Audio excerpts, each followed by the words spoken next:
Hi, folks. It's Wednesday, March 18th, and I wanted to talk about this matchmaking business that God and the Archangel have on YouTube.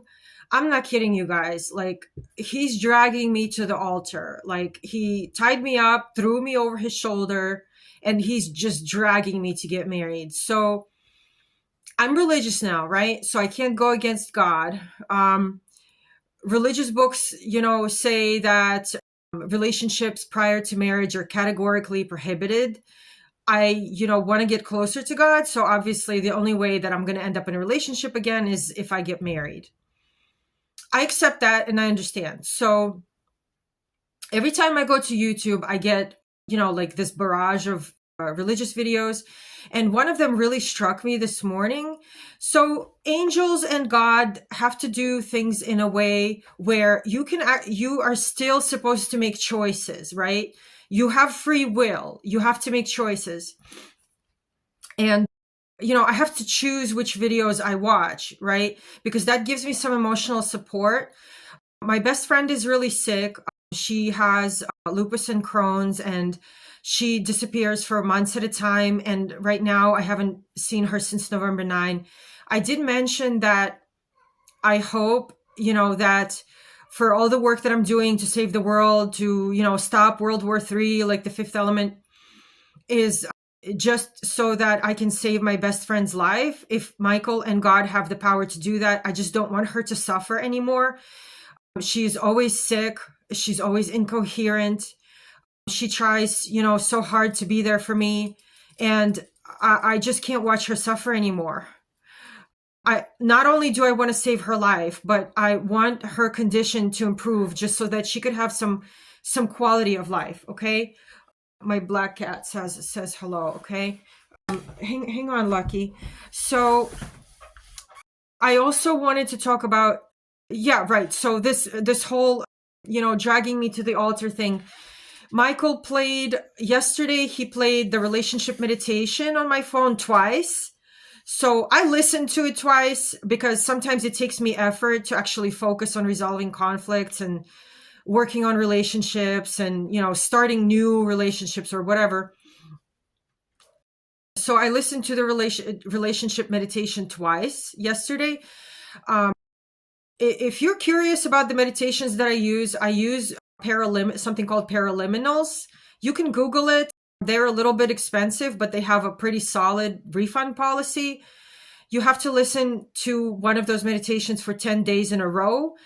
And counselors have warned people before not to make any drastic decisions in their life because these meditations are so powerful. So for example, if you're trying to quit smoking, you listen to the quitting smoking paraliminal, you listen to it for 10 days, and you follow the instructions. After 10 days, they tell you to take a break and this and that and the other thing. So the reason these meditations are so powerful is because you have several voices that you're listening to. You don't have to make a conscious effort to listen to either one of these voices because your subconscious mind will do that for you.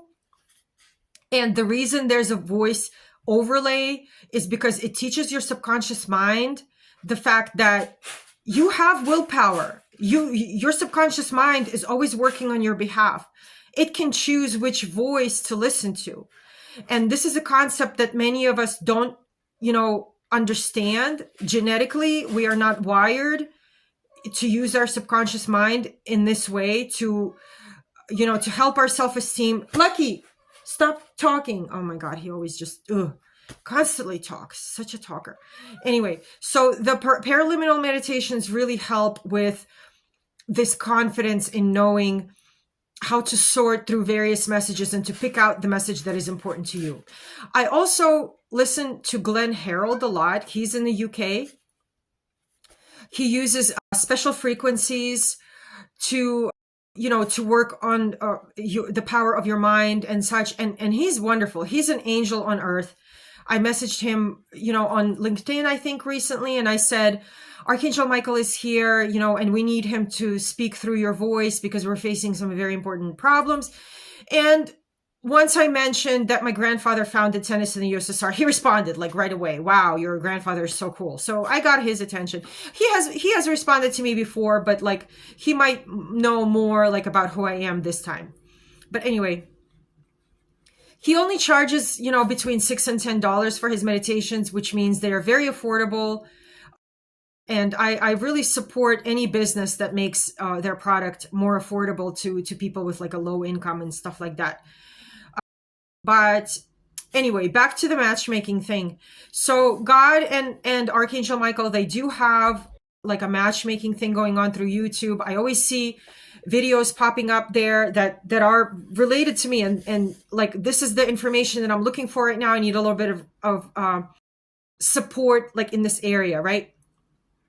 So one of the videos is called Chosen Ones. God allowed your mom to be toxic for a reason. You had to rise higher. Like, I always knew on a subconscious level that my mom has these narcissistic tendencies, for a reason.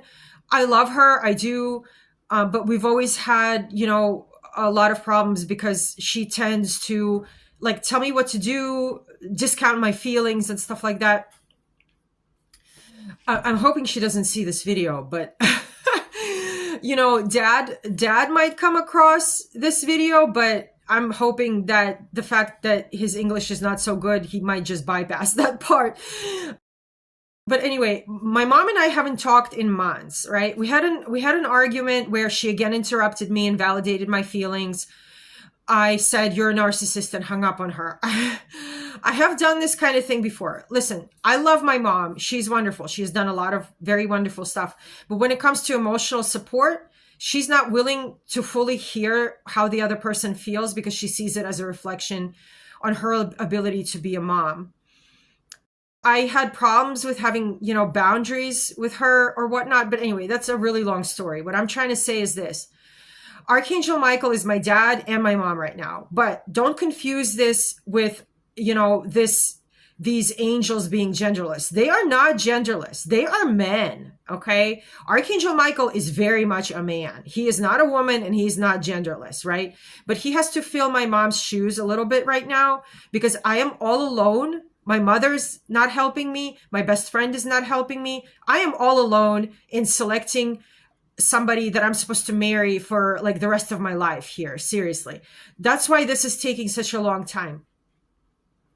And, he makes it a point of, having me make my own decisions, right? He's not making any decisions for me. He's just offering a little bit of buttressing support when I really can't move forward. I'm just so disenchanted with everything. I just can't move forward. So last night I had this